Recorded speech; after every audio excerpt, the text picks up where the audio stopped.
Hello friends, आज का हमारा टॉपिक है वादी, समवादी, अनुवादी। आज हम इस वीडियो में जानेंगे कि वादी स्वर, समवादी, अनुवादी, विवादी और वज्र किसे कहते हैं। तो चलिए हम स्टार्ट करते हैं। सबसे पहले वादी स्वर। वादी स्वर जो स्वर राग में अन्य स्वरों की अपेक्षा अधिक प्रयोग होता है और जिसका राग में बार बार प्रयोग होता है, उस राग को वादी स्वर कहते हैं। जैसे राग भूपाली का वादी स्वर गा है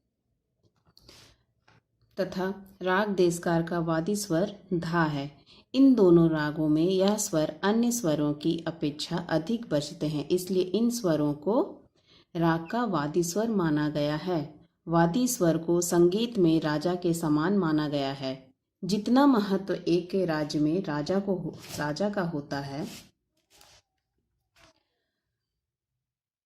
ठीक उतना ही महत्व राग रूपी राज्य में वादी स्वर का होता है। वादी स्वर राग का प्राणधार स्वर भी माना गया है।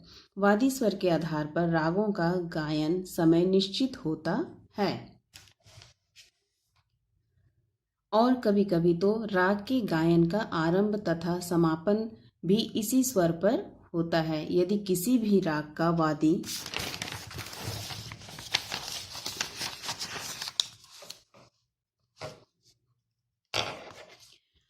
स्वर सा, री, गा, मा, पा के बीच का होगा तो उस राग को पूर्वांग वादी राग माना जाता है और पूर्वांग वादी रागों का गायन समय दोपहर 12 बजे से रात्रि के 12 बजे तक मानते हैं। इस प्रकार यदि किसी राग का वादी स्वर पा से सा के बीच का है तो उन रागों को उत्तरांध वादी माना जाता है।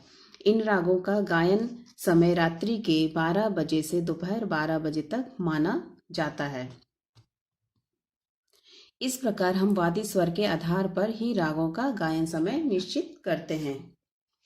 चलिए अब हम जानते हैं समवादी स्वर। समवादी स्वर क्या होते हैं? समवादी स्वर राग में जिस स्वर का प्रयोग वादी स्वर में कम तथा अन्य स्वरों से अधिक होता है, उसे समवादी स्वर कहते हैं। समवादी स्वर वो होता है जो स्वर में राग में जिस स्वर का वादी से थोड़ा कम प्रयोग होता है, उसे हम समवादी स्वर कहते हैं। समवादी स्वर को मंत्री की उपाधि दी जाती है। जितना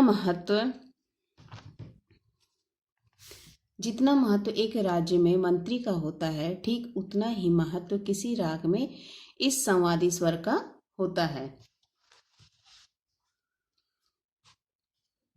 वादी स्वर के साथ संवादी स्वर का होना भी अति आवश्यक है। किसी भी राग में यदि स्वर वादी से 8 या 12 श्रुतियों के अंतर पर स्थित होता है, इसलिए वादी तथा संवादी स्वरों में षड्ज तथा पंचम का भाव पाया जाता है। यदि किसी राग में वादी से तीसरा स्वर वर्जित हो तो चौथा स्वर संवादी होता है। चलिए अब हम जानेंगे अनुवादी स्वर क्या होता है। अनुवादी स्वर वादी संवादी स्वरों के अतिरिक्त राग में जो अन्य स्वर लगते हैं, उन्हें अनुवादी स्वर कहा जाता है। जैसे राग भूपाली का गा वादी और धा संवादी है और अन्य मा, रे, पा स्वर अनुवादी स्वर हैं। राग अनुवादी स्वरों के बिना किसी राग की कल्पना नहीं कर सकते। किसी भी राग में इन अनुवादी स्वरों की संख्या 3 से 5 तक हो सकती है। ये अनुवादी स्वर किसी राग की शोभा बढ़ाते हैं। अब हम जानेंगे विवादी स्वर क्या होता है। विवादी स्वर ऐसे स्वर जिनका राग में प्रयोग नहीं किया जाता हो, अर्थात जो राग के लिए अनुपयोगी हो, विवादी स्वर कहते हैं। विवादी स्वर राग से विपरीत वाद रखता है। विवादी स्वर में कुछ गायक राग की सुंदरता बढ़ाने के लिए विवादी का प्रयोग कर लेते हैं। अब हम जानेंगे वर्जित स्वर क्या होता है। वर्जित स्वर किसी राग में जिन स्वरों का प्रयोग करने के लिए मना कर दिया गया हो, वह वर्जित स्वर कहलाता है।